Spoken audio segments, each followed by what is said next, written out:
When you fake sexual satisfaction, do you actually know what you're teaching him? And listen, I get why it happens. Sometimes it feels easier to protect the mood, protect his ego, get through the moment, and not turn sex into a whole conversation. But that's exactly why this matters. Because what feels like a tiny performance in the moment can quietly become the blueprint for your entire sex life. And there's one part of this I really want you to stay for, because most women don't realize it until much later.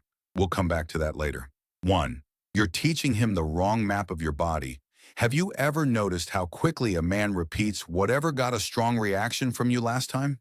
That's where this starts.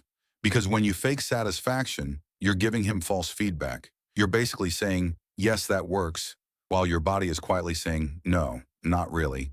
Not like that. Not yet. And I'm not saying that makes him evil. That's not the point. I'm saying he's working from bad data. Sexual pleasure is learned through feedback. Researchers who study arousal talk about attention, stimulation, context, the nervous system, and the brain's reward pathways all working together. It's not just mechanical. It's not a button someone presses. Your body responds to rhythm, pressure, trust, safety, timing, and whether your mind is actually in the room. So if he does something that doesn't really work and you perform like it does, he learns the wrong lesson. The touch that missed the mark becomes the touch he repeats. The rhythm that didn't move you becomes the rhythm he trusts. The moment you needed more patience becomes the moment he thinks he nailed it. And then later, when you finally want to say, actually, I need something different, it feels heavier because now you're not just correcting one moment. You're correcting a pattern you helped him believe was working. That's not a reason to shame yourself, but it is a reason to stop. 2. You're making real communication feel dangerous. Ever wanted to say something honest in bed, then swallowed it because the mood felt too fragile? I think a lot of women know exactly what that moment feels like. You're not necessarily scared of him. You're scared of the shift, the awkward pause, the wounded look, the feeling that you've suddenly made sex serious when it was supposed to be easy. So you perform ease. You act more satisfied than you are. You tell yourself it's not that deep, but it is. Sexual communication is one of the strongest predictors of sexual satisfaction and relationship satisfaction. Couples who can talk about what feels good, what doesn't, what they want more of, and what feels uncomfortable tend to report better intimacy overall. And that makes sense because your partner can't respond to a truth he never hears. But here's the part nobody wants to say out loud. When you fake it, you're not just avoiding one uncomfortable conversation. You're teaching yourself that honesty is a threat to closeness. And maybe you're thinking, but I just didn't want to hurt his feelings. I get that, truly.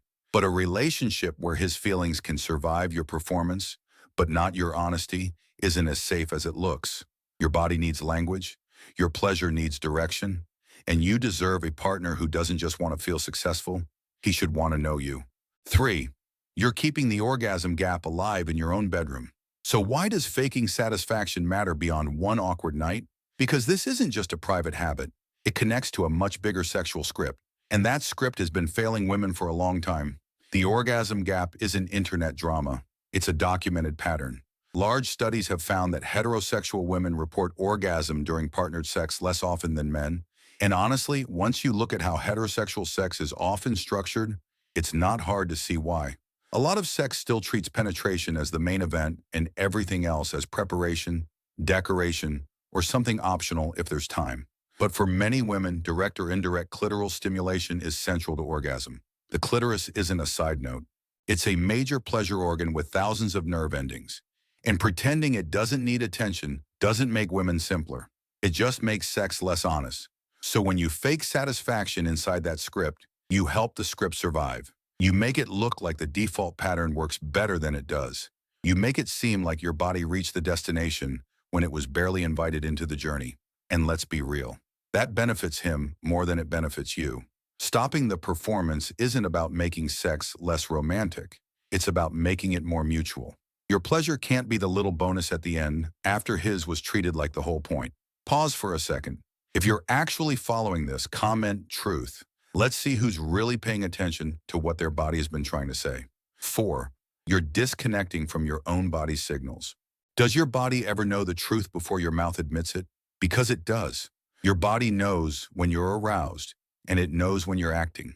It knows when you're relaxed, when you're bracing, when you're mentally somewhere else, and when you're trying to hurry everything toward an ending that looks convincing.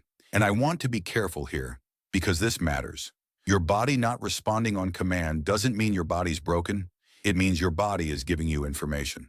Arousal involves the autonomic nervous system, blood flow, lubrication, pelvic floor response, attention, emotional safety, and desire.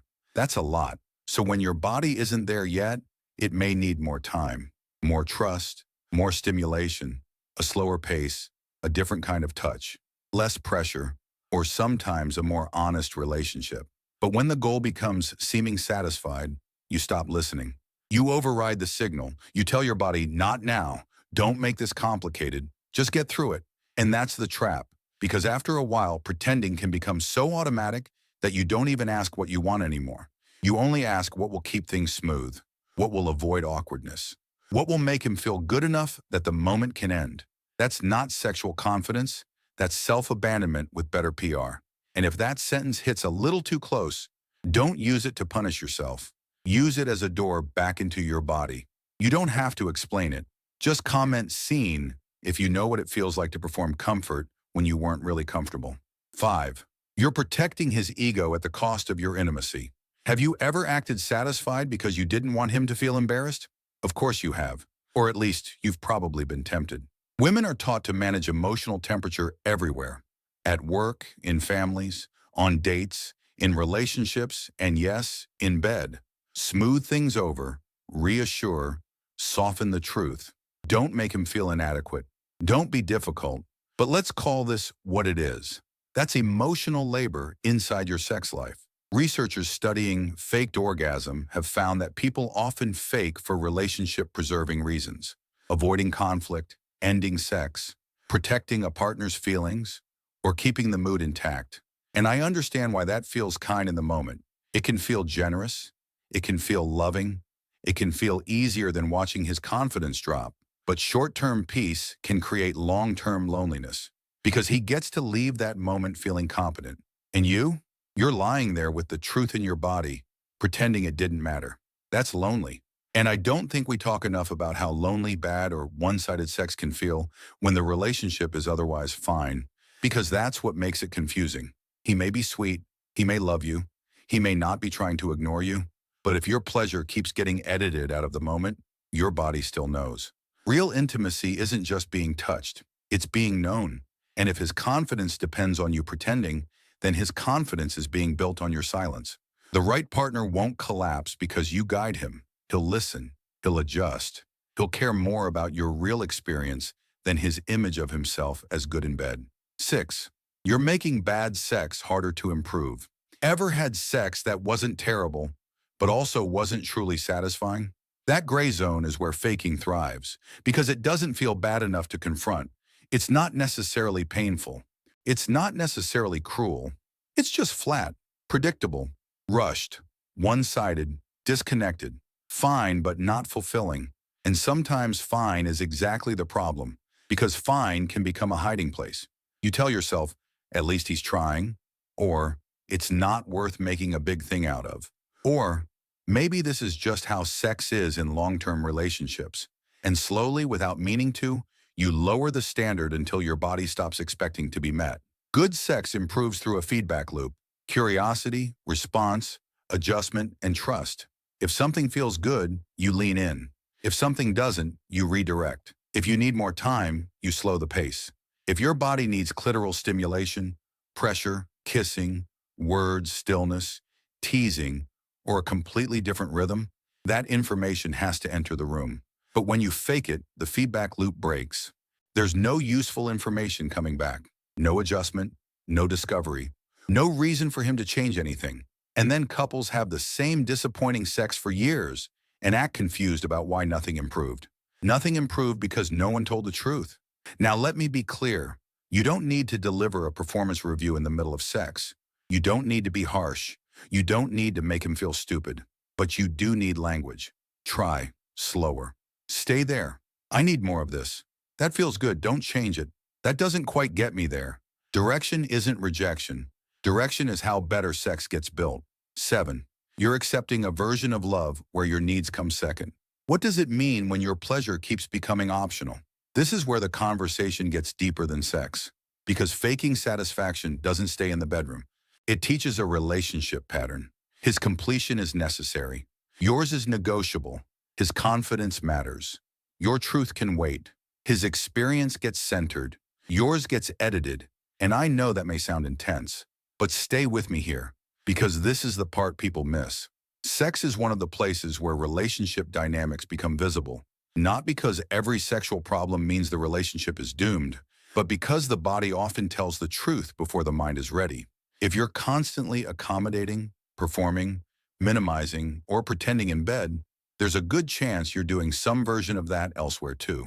Women's health experts are very clear that sexual well-being isn't just, did sex happen? It includes safety, respect, desire, arousal, orgasm, communication, and freedom from pain or pressure. In other words, pleasure isn't shallow. It's not selfish. It's not extra. It's part of agency. And maybe you've been calling yourself low maintenance when what you really mean is under-advocated. That sentence matters, because a lot of women learn to feel proud of needing less. Less attention, less reassurance, less time, less patience, less pleasure. They become easy to be with because they become easy to overlook. But love should not require that. A loving relationship shouldn't ask you to disappear at the exact moment you're meant to be most present. The man you choose doesn't need to be perfect, but he does need to be interested in the truth of you. Not the convenient version, not the quiet version, the real one. 8. You forget that your pleasure was never something to earn. What does pretending make you believe about yourself? This is the part I really want you to hear. Because once you stop faking, you realize the lie wasn't only happening out loud, it was happening inside you.